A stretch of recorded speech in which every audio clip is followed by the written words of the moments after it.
wahai laki-laki, kami halalkan kau untuk engkau. Siapa yang dihalalkan Tuhan? Anak perempuan dan saudara perempuan ibu engkau. Dosana ibu diawak namu dosana ibu dalam Islam boleh.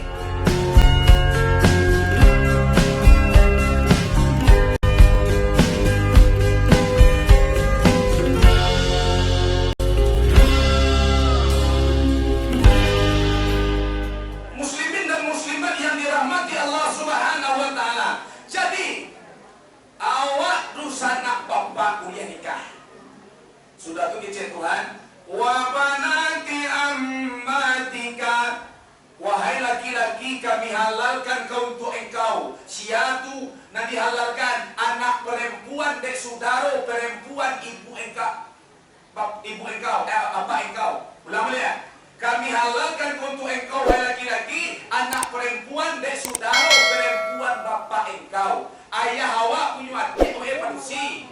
Iya nak, bagan nak namu itu pulang ke bako namu itu. Ini awak namu Paham? Dan yang ketiga, wabanati khalika.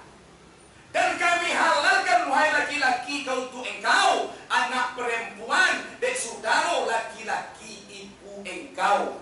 Indu awak punya kakak laki-laki, bagan nak panusi anak mama namu Allah jelas. Yang kampe, wahai laki-laki kami halalkan kau untuk engkau. Siapa yang dihalalkan Tuhan? Anak perempuan dan saudara perempuan ibu engkau. Dosana ibu diawak namu dosana ibu dalam Islam boleh menikah.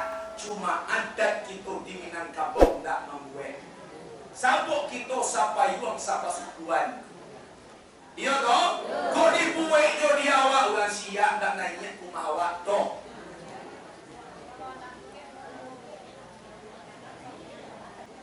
Allah jalan. Kau kawan tanya kau sudah maji tanyuan dosia lah suai dia awak buang lah suai tanyuan. Josianu baat mampu Josianu baat mampu insyaallah berapa mau jawab mana. Ada kau tanyuan